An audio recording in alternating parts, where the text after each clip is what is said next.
Je vais vous présenter maintenant deux du clan Berg. Un des fils, le chirurgien, Armand Berg, c'est Denis Savignat, et Jean-Pierre Berg, qui est le patron de La Dépêche, le journal dont il est beaucoup question, dans Château-Vallon, et c'est Pierre Athé. Vous allez voir que ces deux comédiens ont plusieurs cordes à leur arc et qui n'ont pas oublié qu'ils ont travaillé pour la télévision et qu'ils ont fait beaucoup de films de cap et d'épée. Denis Savignat et Pierre Athé.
Pierre Athé, Denis Savignat, il faut préciser que vous avez préparé pour Champs-Élysées cet assaut et que vous avez eu un professeur fort célèbre dans le monde du cinéma et de la télévision. C'est lui qui règle un petit peu tout ça dans les séries, également au cinéma. C'est Claude Carliez, le cascadeur fort célèbre que je vous demande d'applaudir, qui est là. Claude Carliez.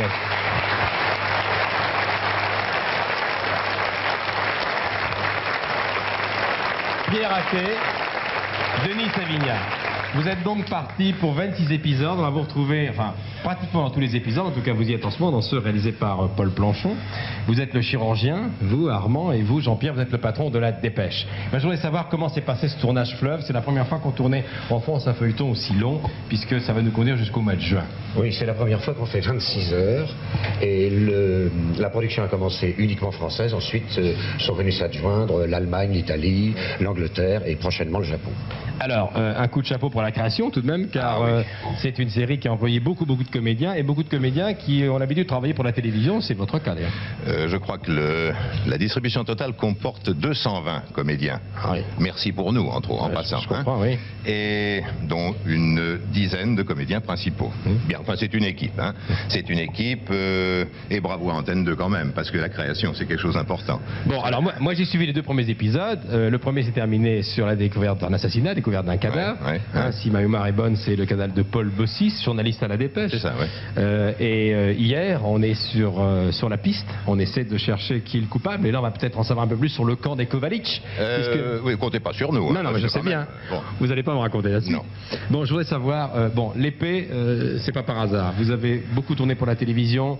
Moi, je vous ai vu un jour dans La Marquise des Anges affronter Robert Hossein en duel. Oui, dans le Grand Escalier, c'est-à-dire sous la direction de Claude Carliez. Oui. Et pour la télévision, j'ai fait également La Juive du Château Trompette et La Dame de Montsereau. Toujours sous la direction de Claude Carliez. Et au théâtre, vous qui avez une formation classique, puisque vous venez du TNP et du fameux TNP de Jean Villard, je vous ai vu aux côtés de Lynn Renaud dans Folle Amanda. C'était mes débuts au théâtre Boulevard. Et pour elle, les débuts au théâtre, tout court. Vous, j'ai l'impression, Denis Savignat, si j'ai bien compté, que c'est votre 30e aventure télévisée, pratiquement. Ah oui, mais heureusement pas au Fleuret. Pas au Fleuret. Bon.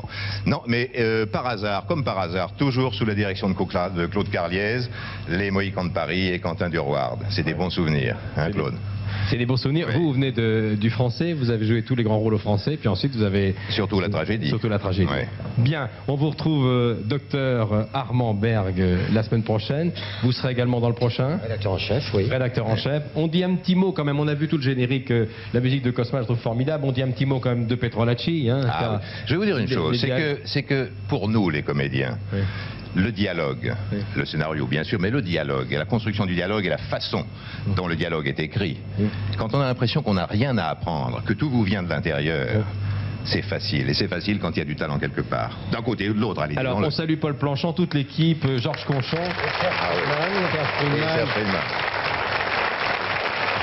l'atelier qui s'est penché sur Château-Vallon. Alors, Chantal Nobel, elle viendra nous voir un jour, mais figurez-vous qu'elle est toujours dans le coup sur la route du Paris-Dakar. Oui, ça marche bien. Elle doit être dans le désert du Ténéré à bord d'un gigantesque camion. Et puis, il y en a d'autres comédiens. Il y a Malka Rybowska, il y a Luc Méranda, je ne peux pas tous les citer. Il y a Jean David, il y a Philippe Rouleau, il y a... Jean David qui joue le rôle du patriarche, du tyrannique Monsieur Berg, le patron de la Dépêche, qui est un acteur extraordinaire. Mais vous savez ce qu'on va faire un jour? Avec François Xavier, on a décidé que dans quelques mois, lorsque le public français connaîtra bien tous les personnages, on va réunir toute la famille. Vous l'aviez fait pour Match il n'y a pas très longtemps. On mettra toute la famille Château-Vallon, les Kovalich et les Berg. On remercie encore 2 des membres de la famille Berg.